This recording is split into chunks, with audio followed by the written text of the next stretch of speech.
guys, so just before we get into the video, I wanted to talk with you guys a little bit about channel memberships as well as channel support in general.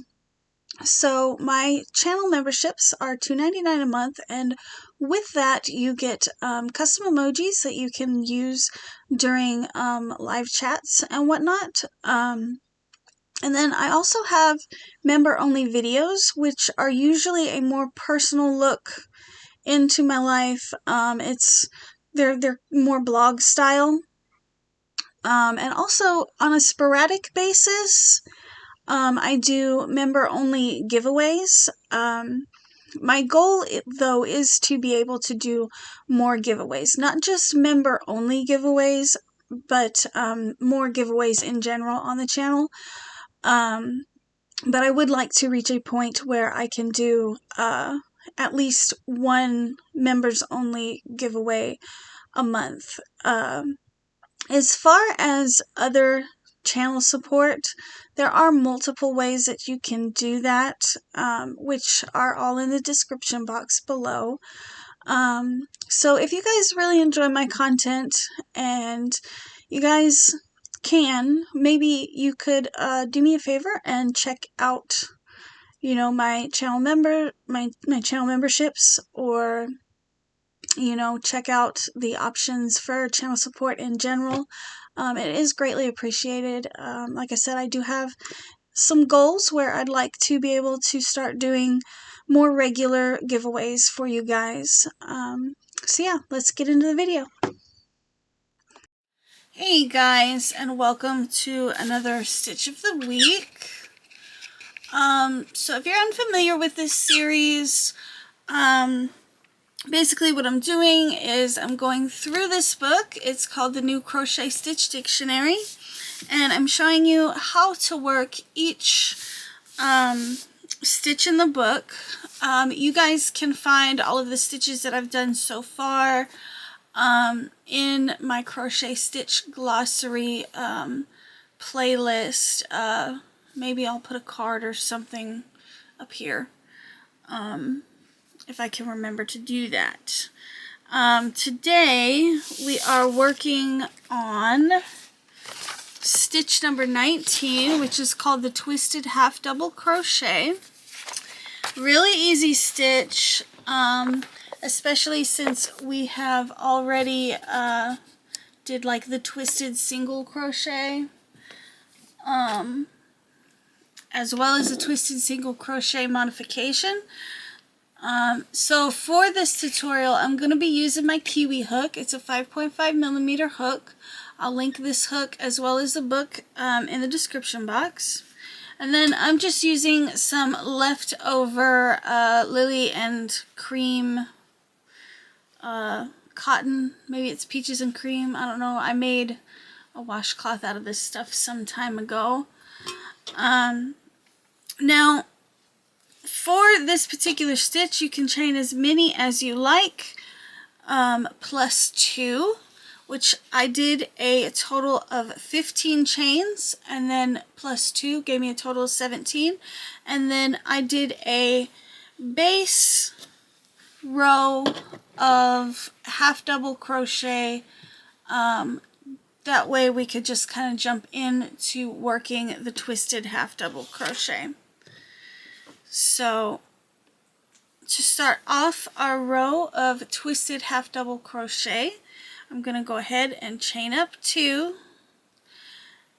And in the twisted single crochet, they did not count that chain as a stitch. However, in the book, this chain 2 is counted as a stitch, so we're not actually going to be putting anything in this first stitch here, because according to the book, this chain 2 counts as a first one.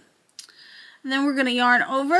We're going to go into the second stitch from back to front. We're going to draw up a loop, and we're going to just yarn over and finish that like you would any other half double crochet.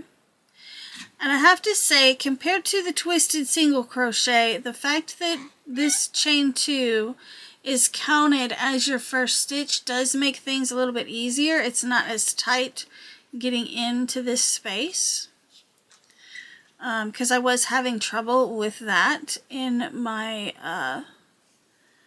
tutorial for the twisted single crochet.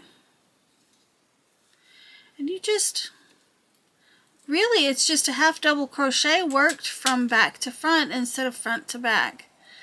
You just go in from the back to the front, drop that loop, and work it like you would any other half double crochet. And I don't really mind this. Some of y'all may know I am not a big fan of a half double crochet. I tend to make them, I tend to split the yarn when I try to do half double crochet. But I don't seem to mind this one too much. It's not bad. At least I've only done a few stitches prior to the video and then what you're seeing here on camera, so I'm feeling like it's not too bad a stitch.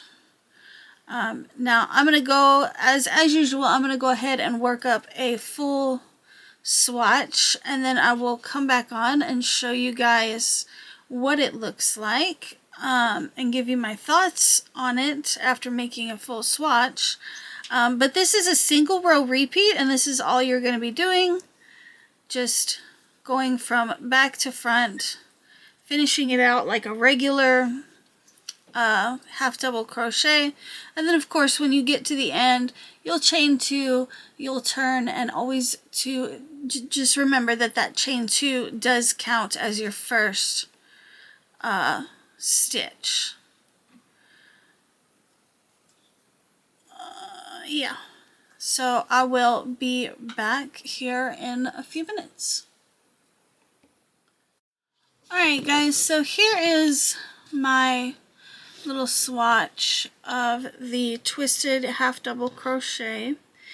It's got a nice texture. I feel like I wouldn't be opposed to using this in a garment if I used a smaller hook. Then I could do maybe a solid type of a fabric. The one thing that I don't care for is these little holes. Excuse me. In the book, it tells you to use that chain 2 as your first half double crochet, and it leaves these holes, and I don't really care for that. So probably if I were to use this stitch in a garment, I would not count that chain 2 as a stitch. That way, these holes would be filled in. But other than that, for it being a variation on the half double crochet, I quite like it. Of course, using a different yarn or different sized hook could change that opinion, but I like the stitch in itself. It's pretty. My whole issue with half double crochet is the fact that I tend to split the yarn. But that's what it looks like. I hope you guys enjoyed this tutorial. I hope you guys find it helpful, and perhaps it will give you a little bit of inspiration on some of you guys' projects. I will see you guys next Friday for Stitch of the Week. See y'all later. Bye.